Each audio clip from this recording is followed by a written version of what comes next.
वक्रतुण्ड महाकाय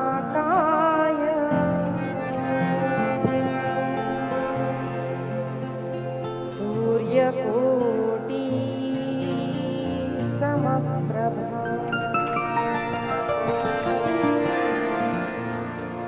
निर्विघ्नं कुरु मे देव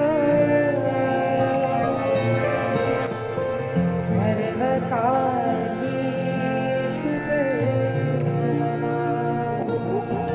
नमो भगवते वासुदेवाय। वरीयानेशते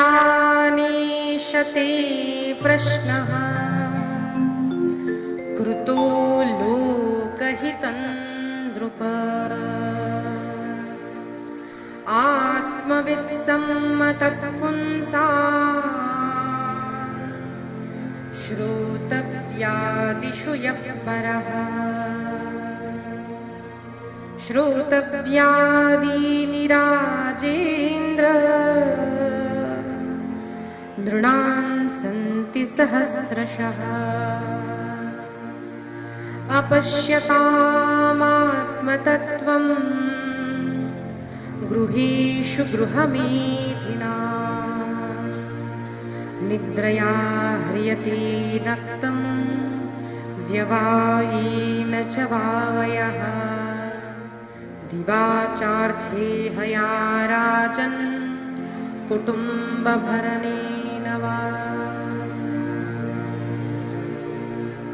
द्वितीय स्कंद का प्रारंभ होता है। वरीयानेशते प्रश्न। वह परीक्षित क्या प्रश्न किया है। कल हमने सुना कि प्रश्न अगर अच्छे हो, उसका उत्तर अगर भगवान का चरित्र हो, भगवान की संत की कथा हो, तो उससे बढ़कर उत्तम प्रश्न नहीं है। सुंदर प्रश्न परीक्षित ने किया है। केवल मैं क्या करूं ये नहीं, महाराज प्रत्येक जीव मात्र का कल्याण हो ऐसा कौन सा मार्ग है और मरणासन्न व्यक्ति को क्या करना चाहिए। जिसकी मृत्यु समीप हो उसको क्या करना चाहिए। इसी के उत्तर में संपूर्ण भागवत कथा का वर्णन किया है। तो हमें लग सकता है कि हम तो खूब और जीने वाले हैं, हम क्यों भागवत सुने। तो मैं प्रश्न पूछती हूँ, मुझे बताइए कि आपको पता है कि आप कब जाने वाले। नहीं, अगर पता हो तो बता सकते हो।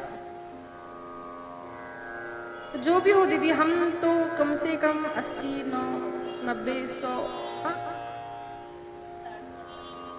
किसी ने कहा मरना, तो मुझे मर जाओ ऐसा कहा कितना बुरा लगता है, क्योंकि हमें लगता है मुझे तो खूब जीना है। क्या हम ये सुनना चाहिए जबकि हम मरणासन्न नहीं है। क्या हम मरणासन्न नहीं है? ये विचारणीय प्रश्न है। संत वर्णन करते हैं प्रत्येक जीव मरणासन्न है, कब किसकी मृत्यु हो जाए ये पता नहीं है। अब जिसको देखा कल उसको देखेंगे, इसका कोई गारंटी नहीं है। महाभारत में एक प्रश्न किया यक्ष ने, सबसे बड़ा आश्चर्य कौन सा है बताओ। तो 7 वंडर्स को हम कहेंगे, हम जैसा कि भाई ताजमहल है, the great wall of China. Dharmaraj ने उत्तर क्या दिया, अहन्यहनि भूतानि गच्छन्ति यमालयम्। लोग देखते हैं कि एक के बाद यमालयम के पास लोग जा रहे हैं। शेषाः स्थावरम् इच्छन्ति किमाश्चर्यमतः परम्। लेकिन जो यहाँ पे है लोग, शेष लोग, उनको लगता है कि बस हम तो कुछ ऐसे व्यवस्था करें कि यहाँ पर हम परमानेंट हो जाए, है ना।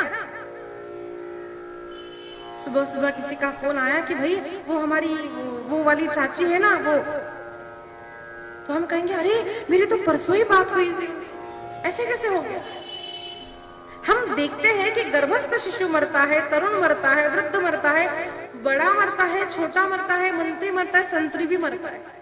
फिर भी हमें ऐसा लगता है अभी मेरा नंबर नहीं। अच्छा हुआ आपने बोल दिया। लेकिन संत कहते हैं हर व्यक्ति मरणासन्न है, इसीलिए भागवत की कथा यह सभी के लिए है। शुकाचार्य ने कहा, वाह कितना सुंदर प्रश्न पूछा है परीक्षित, और तुम चिंता मत करो। अरे मनुष्य का जीवन निद्रया ह्रियते नक्तम, मनुष्य का आधा जीवन तो निद्रा में चला जाता है, श्री सुख में भोगने में चला जाता है, और पूरा दिन धन कमाने में चला जाता है। लेकिन राजन वो असावधान रहता है कि मृत्यु मेरी भी आएगी। अचानक मृत्यु हो जाती है और मरने वाले को ये समझ में भी नहीं आता कि मेरी मृत्यु हो गई। लेकिन तुम डरो नहीं, तुम्हारे पास और 7 दिन है। राजन 7 दिन बहुत होते हैं। एक घड़ी में खटवांग का उद्धार हो गया तो तुम्हारे पास तो 7 दिन है। पहले धैर्य दिया और फिर परीक्षित को सुंदर कथा का वर्णन किया। श्रीमद् भागवत में भी द्वितीय स्कंद से ज्ञान का आरंभ हुआ, उपदेश का आरंभ हुआ, और भगवत गीता में भी द्वितीय अध्याय से ज्ञान का आरंभ हुआ। प्रथम अध्याय में अर्जुन बहुत बोलता है, ऐसा होगा वैसा होगा, मैं युद्ध करूं तो पता नहीं क्या होगा। और द्वितीय अध्याय में भगवान से जब वो शरण ग्रहण करता है तब भगवान आरंभ करते हैं, अशोचा नन्म शोचस्त्वम प्रज्ञावादांश भाषस कार्पण्य दोषोपहत स्वभावः पृच्छामि त्वां धर्म सम्मूढ़ चेता। अरे इस प्रकार कार्पण्य कैसे हो गए? और तब भगवान ने अपने उपदेश का आरंभ किया, और यहाँ पर भी द्वितीय स्कंद में उपदेश का आरंभ होता है। कब हमें ज्ञान की प्राप्ति होती है? संत कहते हैं जब हमें सद्गुरु की प्राप्ति होती है। संत की प्राप्ति होने पर संत अपने आप उपदेश नहीं देते, संत की शरण में जाना पड़ता है। सामने भगवान खड़े हैं, लेकिन अर्जुन से कुछ बोलते नहीं है, थर थर कांप रहा है, अपनी तलवार नीचे रख देता है। अब मैं युद्ध नहीं कर पाऊंगा, मैं डर गया हूं, मैं कैसे मारूं अपने चाचा को, मैं कैसे मारूं अपने गुरु को, इन स्त्रियों का क्या होगा, ये विधवा हो जाएगी, इतने लोग मारे जाएंगे। लेकिन भगवान स्मितहास्य करते हुए बस देख रहे हैं, कुछ बोले नहीं। क्यों? क्योंकि ज्ञान जिज्ञासु को ही दिया जाता है। बिना मांगे फ्री एडवाइस की भी वैल्यू नहीं होती, याद रखना। और ज्ञान तो जिज्ञासु को और शरणार्थी को ही दिया जाता है। इसीलिए अनेक संत मिले, सद्गुरु मिले, साधु मिले, तो उनकी शरण ग्रहण करो, उनसे अपने उद्धार का प्रश्न पूछो, तब वे उत्तर देंगे। जब तक धन, संसार, पुत्र, संतति, संपत्ति, बिजनेस यही मांगोगे ना, बस वो देंगे और सोचेंगे कि बस इनसे कब छुटकारा हो जाएगा। संतों से जिज्ञासा करो भगवत प्राप्ति की, आत्मोद्धार की जिज्ञासा करो। और जब ऐसे ही सुंदर जिज्ञासा परीक्षित ने की है, तब शुकाचार्य भगवान ने सुंदर अपना उपदेश आरंभ किया। उन्होंने सृष्टि की रचना कैसे हुई इसका आरंभ किया, मूलाधार चक्र आदि अनेक चक्रों का वर्णन किया, रसातल का वर्णन किया, पाताल लोक का वर्णन किया, सत्यलोक, भूर्भुवः इनका वर्णन किया, अनेक सिद्धियों का वर्णन किया। और एकाएक उनके ध्यान में आया, अरे मैंने तो मंगलाचरण ही नहीं किया। अखंड भगवान का चिंतन करने वाले, उनके लिए तो आरंभ नहीं अंत नहीं है। और जब ध्यान आया तो भगवान का स्मरण किया, भगवान को, व्यास जी को, श्री सरस्वती माता को प्रणाम किया, और गुप्त रूप से अपनी सद्गुरु राधा रानी को प्रणाम किया है। नमः परस्मै पुरुषाय भूयसे सदुद्भवस्थान निरोध लीलया गृहीत शक्ति त्रितयाय देहिना मन्तर्भवायानुपलक्ष्य वर्त्मनि नमो नमस्तेस्तवृषभाय सात्वतां विदूरकाष्ठाय मृदुस् मुहुस्कुयोगिनां निरस्तसाम्यातिशयेन राधसा स्वधामनि ब्रह्मणि संहंस्यते नमः। भगवान को, राधा रानी को, अपने सदगुरु अपने पिता व्यास जी को नमन किया और उसके पश्चात चतुश्लोकी भागवत का द्वितीय स्कंद में वर्णन आया है। ब्रह्मा जी की उत्पत्ति, ब्रह्मा जी ने जिस प्रकार से सृष्टि की उत्पत्ति की, उनकी अनेक संतति जैसे उत्पत्ति की, उसका वर्णन आया। और द्वितीय स्कंद में भागवत के 10 लक्षणों का वर्णन आया है। लेकिन इस अत्यंत छोटा यह स्कंद लेकिन महत्वपूर्ण है, क्योंकि इसमें चतुश्लोकी भागवत का वर्णन आया है। द्वितीय स्कंद को हम प्रणाम करके तृतीय स्कंद का आरंभ करते हैं। तृतीय स्कंद में प्रश्न किया है, एवमेतत् पुरा पृष्टो मैत्रेयो भगवान किल। मैत्रेय ऋषि ने जो उपदेश किया है महाराज, वो हमें वर्णन कीजिए। विदुर जी को यह सुंदर उपदेश देने के लिए भगवान ने आज्ञा की थी। यह उपदेश जो दिया है महाराज, वो हमें वर्णन करे। तब प्रश्न किया है कि विदुर जी तो राज्य में थे, वो कैसे वनवास करने के लिए चले गए। तब भगवान महाभारत की ओर ले चलते हैं व्यास जी और कहा कि जब पांडव और कौरवों का युद्ध होने वाला था, तब भगवान ने विदुर जी से कहा, विदुर जी आप यहाँ से चले जाइए। जिस घर में, जिस स्थान में, जिस प्रांत में कोई संत अगर हो ना, तो आपका कोई बिगाड़ नहीं सकता। संत का पुण्य, विदुर जी का पुण्य उन कौरवों का रक्षण कर रहा था। तब भगवान ने कहा, विदुर जी आप यहाँ से चले जाइए। और तब विदुर जी यात्रा के लिए निकल पड़े थे। उसी यात्रा में मैत्रेय ऋषि से भेंट हुई और मैत्रेय ऋषि से उन्होंने अनेक प्रश्न किए हैं। यहीं से तृतीय स्कंद का आरंभ होता है। वहां पर उन्होंने पुनः सृष्टि की उत्पत्ति की कथा पूछी है। हर जीव के मन में यह प्रश्न आता है कि सृष्टि की उत्पत्ति कब हुई, कैसे हुई। और यहाँ पर सुंदर विस्तार से वर्णन किया है। पंच महाभूत, पंच कर्मेंद्रिय, पंच तन्मात्रा, पंच ज्ञानेन्द्रिय, मन बुद्धि चित्त अहंकार, यह 24 तत्व एकत्रित हुए। तब भी विराट पुरुष जागा नहीं। लेकिन जब भगवान ने अपनी शक्ति, उसमें शक्ति से प्रवेश किया, तब 25 तत्वों से विराट पुरुष खड़ा हुआ है। संपूर्ण सृष्टि यानी क्या है? पंच तन्मात्रा, पंच कर्मेंद्रिय, पंच ज्ञानेन्द्रिय, पंच महाभूत। इस शरीर, ये शरीर भी जो बना है ना, वो पंच महाभूतों से ही बना है। इसी प्रकार की सृष्टि, इसका वर्णन बड़े विस्तार से मैत्रेय ऋषि ने किया है। और उन्होंने आगे उत्तर दिया कि महाराज ब्रह्मा जी ने बहुत सुंदर और बहुत बड़ी सृष्टि की रचना की है। स्थलचर, नभचर, अनेक प्रकार के प्राणियों की रचना की। अनेक ऋषियों का प्राकट्य हुआ और ब्रह्मा जी ने उन ऋषियों को आज्ञा प्रदान की कि आप इस सृष्टि का विस्तार करो। ऋषियों ने कहा, नहीं, हम तो भगवान का ध्यान करना चाहते हैं, हम सृष्टि का विस्तार नहीं करेंगे। तब ब्रह्मा जी को कोप हुआ और उनकी भ्रुकुटी में से रुद्र प्रकट हुआ, ऐसा वर्णन आता है। वो अपनी तामसी सृष्टि जब बढ़ाने लगा, तब ब्रह्मा जी की, भगवान की आज्ञा से ब्रह्मा जी ने उन्हें रोक दिया। और तब भगवान ने आदेश दिया, अनेक वर्षों तक ब्रह्मा जी ने तपश्चर्या की। तब उनके शरीर में से एक स्त्री और एक पुरुष प्रकट हुआ, एक आधे अंग से मनु और आधे अंग से शतरूपा।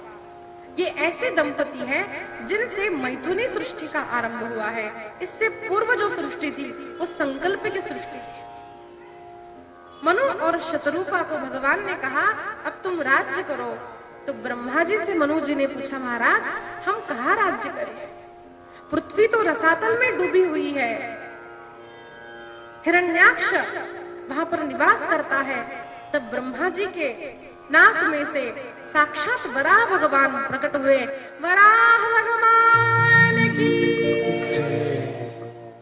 वराह भगवान प्रकट हुए और हिरण्याक्ष के साथ युद्ध करके पृथ्वी को पुनः अपने स्थान पर स्थापित किया। सभी ने भगवान की स्तुति की है।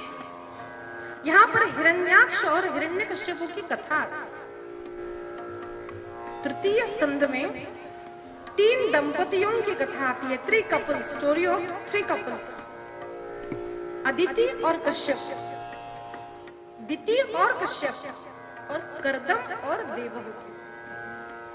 कश्यप महाराज की 2 पत्नियां हैं, दिति और अदिति, और उनकी जो संतति है उन्हीं के वंश में देवहूति हुई, जिनके पति कर्दम हुए।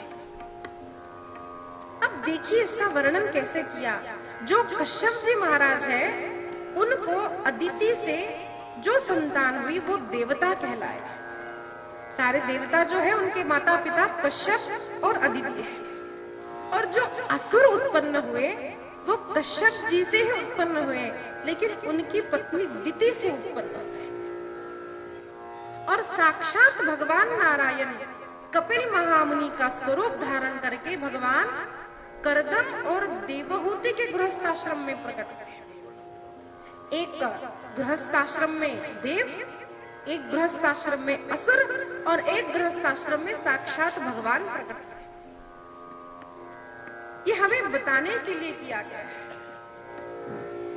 कि विवाह जब किया जाता है तब अगर दोनों पति पत्नी का एक उद्देश्य हो तो उनका संसार सुखी होता है। एक चाहता है भक्ति करे, एक चाहता है घूमने फिरने जाए। अब गाड़ी के 2 पहिए 2 दिशा में जाने लगे तो गाड़ी चल पाएगी भला? दोनों पति पत्नी का एक उद्देश्य होना बहुत आवश्यक है। दिति पतिव्रता है, धार्मिक बुद्धि वाली स्त्री है, पति परायणा है, इसीलिए उसके गर्भ से जो संतति हुई वो देवता कहलाई। लेकिन दिति के गर्भ से जो संतति हुई, हिरण्याक्ष हिरण्यकश्यप, वो असुर हुए और सारे लोगों को रुलाने वाले।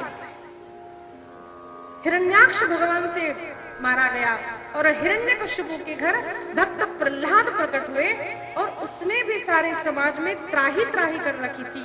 यह वृत्तांत हम कल सुनेंगे। तो घर में जो संतति होती है, जो गृहस्थाश्रम में संतति होती है, वो अगर अच्छी हो तो सुख मिलता है, वो बुरी हो तो दुख मिलता है। तो अच्छी या बुरी संतति कैसे होती है?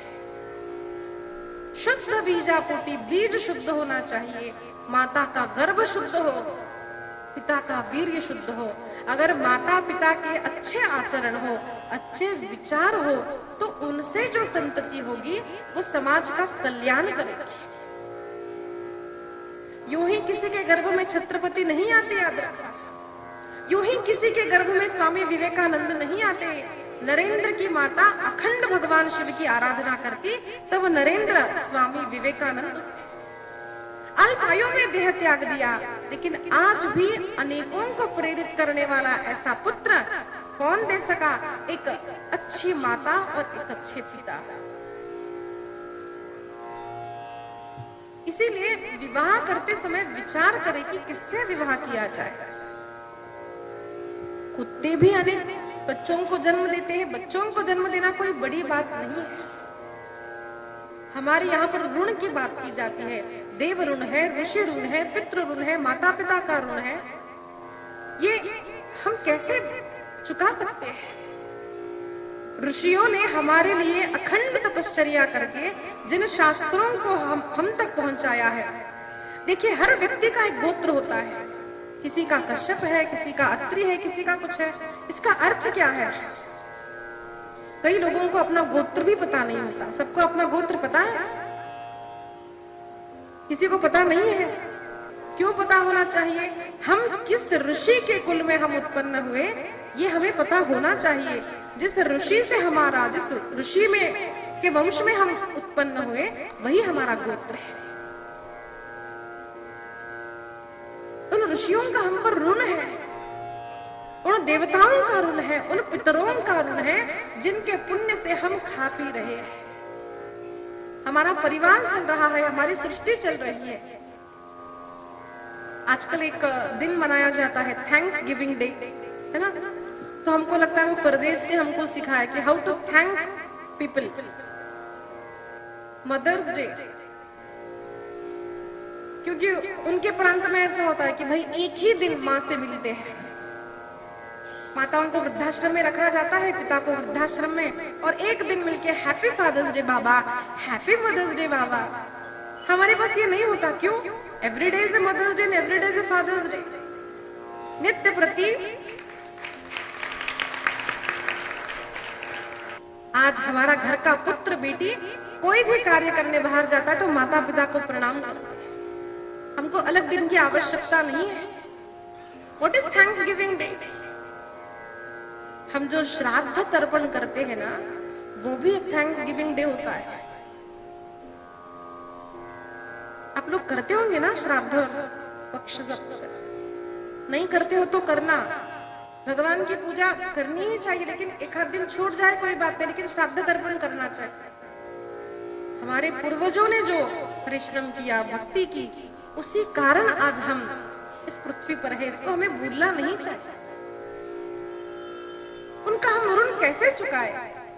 तो गृहस्थ के लिए वर्णन किया है, एक अच्छी संतति समाज को दे करके हम वो ऋण चुका सकते हैं। इसीलिए हमारे पास एक पद्धति है कि विवाह के लिए अनुष्ठान करवाते हैं। लड़के लड़कियों से, बच्चियों से हम लोग अनुष्ठान करवाते हैं। जैसे हमारे महाराष्ट्र प्रांत में हरतालिका का व्रत होता है। क्यों करते हैं हम लोग? क्योंकि जिन कन्याओं का विवाह नहीं हुआ उनको अच्छा पति, परमेश्वर जैसा पति मिले, हम इसके लिए अनुष्ठान करते हैं। ये करना चाहिए, इसके लिए कोई लज्जाजनक बात नहीं है। विवाह नहीं हो रहा तब पंडित जी के पास जाए, कुछ पूछे, ऐसा नहीं है। विवाह अब करने का विचार है, तभी से अपने बच्चों से कुछ नाम मंत्र जप, तुलसी जी की कृष्ण के साथ प्रदक्षिणा, पार्वती परमेश्वर के मंदिर में प्रदक्षिणा करवाइए, दूध दही से अभिषेक करवाइए, उनसे कुछ दान करवाना, सदग्रंथों का पाठ करना, जैसे सप्तशती का पाठ किया जाता है, रुक्मिणी स्वयंवर का पाठ किया जाता है। क्यों? क्योंकि हमें अच्छी पत्नी और अच्छा पति मिले। आज कई लोग दुखी है क्योंकि हमारा पार्टनर यानी पति या पत्नी जो है वो अच्छा नहीं है। दुखी बेटी है, दुखी लड़के हैं, ऐसी स्थिति है आज समाज।